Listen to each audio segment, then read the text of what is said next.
नमस्कार, आप सुन रहे हैं द बॉलीवुड रेडियो और मैं हूं आपके साथ अनूप आकाश वर्मा। दोस्तों, ये किस्सा है तो रेखा, अमिताभ बच्चन और जया बच्चन का, लेकिन इस किस्से का केंद्र अमिताभ बच्चन है।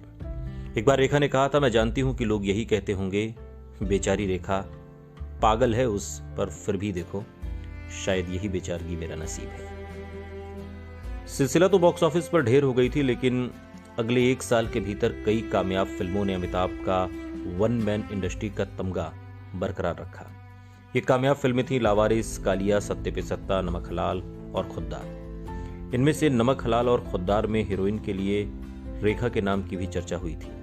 देश प्रेमी और शक्ति। इस बीच अमिताभ की कुछ फिल्में फ्लॉप भी हुई, जैसे कि नास्तिक और महान, लेकिन कुल मिलाकर उनका सुपरस्टारडम कायम रहा।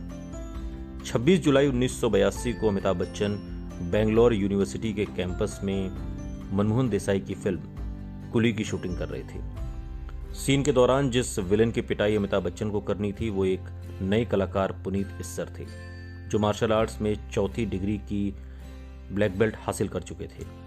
ये एक बेहद सामान्य सा एक्शन सीन था, जिसके लिए वो 7 बार रिहर्सल कर चुके थे। इसके बाद फाइनल टेक हुआ। पुनीत को वो एक एक पल अच्छी तरह से याद है। वो कहते हैं कि अमित जी बहुत जोश में थे और जैसा कि मुझे करना था, मैंने पंच मारने की एक्टिंग की और उन्हें उठाकर टेबल पर पटका, लेकिन अमित जी उछल कर पलट गए और टेबल से नीचे गिर पड़े। अमिताभ ने तुरंत कहा, मुझे लग गई है, लेकिन उन्होंने पुनीत से कहा, रिलैक्स, ये सब शूटिंग में होता है, हम सिर्फ फिल्मी फाइट ही तो कर रहे हैं। अमिताभ उठे और वहां से चले गए। शूटिंग लगातार चलती रही, मगर किसी को भी ये अंदाजा नहीं था कि चोट कितनी गंभीर थी। अगली सुबह जांच हुई तो पता चला कि अमिताभ की आंतों में गहरी चोट आई थी। बेंगलोर में उनका ऑपरेशन किया गया, लेकिन हालत बिगड़ती चली गई। इस समय तक मीडिया के जरिए पूरे देश में खबर फैल चुकी थी कि बॉलीवुड के सबसे चहेते सितारे को जानलेवा चोट लगी है और अब उनकी हालत नाजुक है।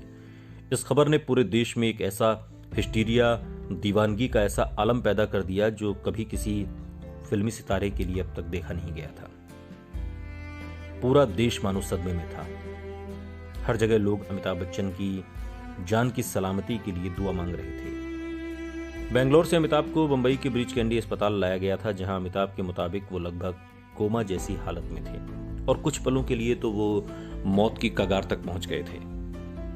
अमिताभ इस अस्पताल की दूसरी मंजिल पर बने आईसीयू में थे, जहां उन्हें जीवन रक्षक उपकरणों के सहारे रखा गया था। एक ट्यूब उनके गले में डाली गई थी, जो सीने से बंधे रेस्पिरेटर से उन्हें सांस दे रही थी। वो लगभग कंकाल जैसे हो चुके थे, मगर इन हालात में जया के पास रोने का वक्त नहीं था। वो पल पल अमिताभ की सलामती के लिए प्रार्थना कर रही थी। उन्होंने अपने पति की देखभाल में कोई कोर कसर बाकी नहीं रखी। वो हर मुमकिन जगह उनके लिए प्रार्थना करने जा रही थीं। सिद्धिविनायक मंदिर, माहिम चर्च और हाजी अली। यहां तक कि वो उस वक्त के अंडरवर्ल्ड डॉन वरदराजन मुदलियार के घर किए गए हवन में भी शामिल हुई।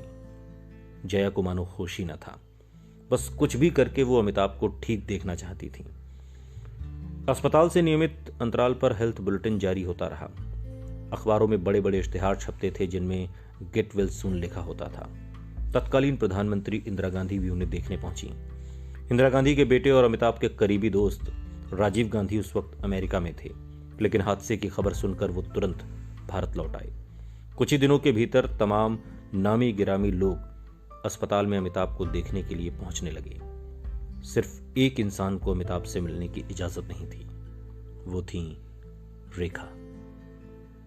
सुनते रहिए द बॉलीवुड रेडियो, सुनता है सारा इंडिया।